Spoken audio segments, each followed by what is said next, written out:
ایران نے تخریب کاری کا اعتراف کر لیا۔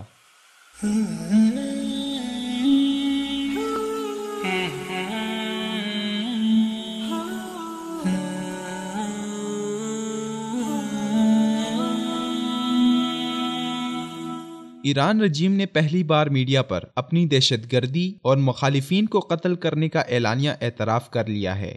شاید یہ پہلی بار ہوا ہے کہ ایران نے اپنے جرائم سے بامر مجبوری یا ببانگ دہل پردہ اٹھایا ہے اور یہ باور کرانے کی کوشش کی ہے کہ وہ اپنے مخالفین کو حسب ماضی اسلحے کے زور پر خاموش کروانے کا سلسلہ جاری رکھے گا۔ خمینی انقلاب کے بعد ایرانی ملاؤں کا اصول اور قاعدہ ہے کہ اپنے ملک میں موجود اپنے نظریاتی مخالفین کو بزور بازو دبانے کی نہ صرف کوشش کی جاتی ہے بلکہ خاموش رہ کر ایرانی ملاؤں کا تسلط تسلیم نہ کرنے والوں کو موت کے کنویں میں خاموشی سے دھکیل دیا جاتا ہے اور ایران سے باہر بیٹھے ایرانی جاگیردارانہ ملائی نظام کے خلاف آواز اٹھانے والوں کو اپنے ایجنٹوں کے ذریعے قتل کروایا جاتا ہے۔ ایران کے ان جرائم سے دنیا بہت پہلے واقف ہو چکی تھی، لیکن ایران کے سرکاری ٹیلی ویژن نے پہلی بار تسلیم کیا ہے کہ ایرانی حکومت بیرون ملک مقیم اپوزیشن رہنماؤں کو ایجنٹوں کی مدد سے قتل کراتی رہی ہے۔ عرب میڈیا کے مطابق ایرانی ٹی وی پر نشر کیے جانے والے ایک پروگرام میں شریک انیس النقاش، جو حزب اللہ کے ایک سابق کمانڈر عماد مغنیہ کی تربیت کی وجہ سے بھی مشہور ہیں، نے بیرون ملک اپوزیشن رہنماؤں کو ٹھکانے لگائے جانے کا اعتراف کیا۔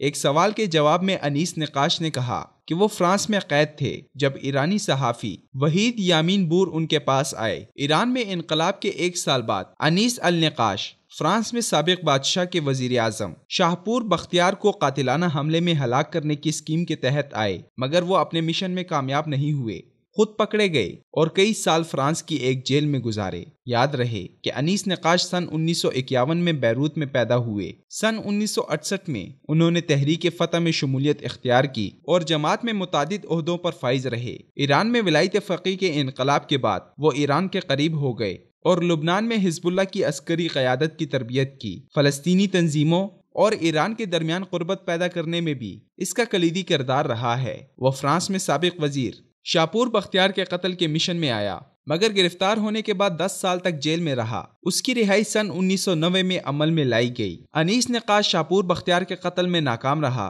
مگر بختیار کو 6 ستمبر 1991 کو 3 مسلح افراد نے پیرس کے نواح میں ان کے سیکریٹری سمیت قتل کر دیا۔ اس حملے میں بختیار کا ایک پڑوسی اور ایک پولیس اہلکار بھی ہلاک ہوا، جسے چاقو کے ساتھ ذبح کیا گیا۔ تاہم بختیار کے قتل کی خبر 36 گھنٹے بعد سامنے آئی۔ فرانسیسی پولیس نے بختیار کے قاتلوں کی گرفتاری کے لیے چھاپے مارنا شروع کیے تو ان میں سے 2 ایرانی فرار ہونے میں کامیاب ہو گئے، جبکہ تیسرے ایجنٹ کو سوئٹزرلینڈ میں گرفتار کیا گیا، جس کی شناخت علی وکیلی رات کے نام سے کی گئی۔ وکیلی پر مقدمہ چلایا گیا اور سن 1994 میں اسے عمر قید کی سزا سنائی گئی۔ وکیلی رات کو سن 2009 میں تہران میں گرفتار ایک فرانسیسی معلم کے بدلے میں رہا کیا گیا۔ فرانسیسی استاد کو ایران میں احتجاجی مظاہروں میں حصہ لینے کے الزام میں گرفتار کیا گیا تھا۔ سن 2014 میں ایرانی انٹیلیجنس کے وزیر محمود علوی نے اعتراف کیا تھا کہ ان کے ایجنٹ بیرون ملک مقیم اپوزیشن رہنماؤں کو قاتلانہ حملوں میں ہلاک کرتے رہے ہیں۔ انہوں نے بلوچ عسکریت پسند گروپ کے سربراہ عبد الرحمن ریگی اور اس کے بھتیجے کی پاکستان کے اندر گھس کر ہلاکت کی تصدیق کی اور کہا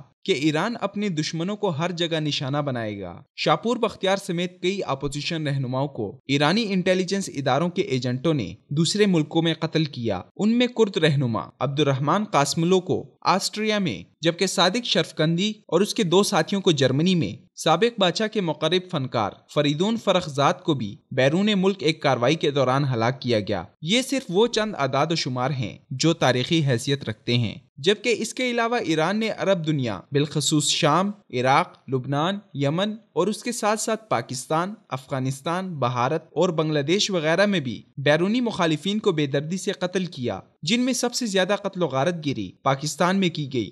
ایران اور امریکہ ایک ہی سکے کے 2 رخ ہیں، ان کی پالیسیاں اور مفادات تقریباً ایک ہیں۔ اب ایران اپنے محسن امریکہ کے نقش قدم پر چلتے ہوئے جہاں جہاں اپنے مخالفین پاتا ہے انہیں قتل کر دیتا ہے۔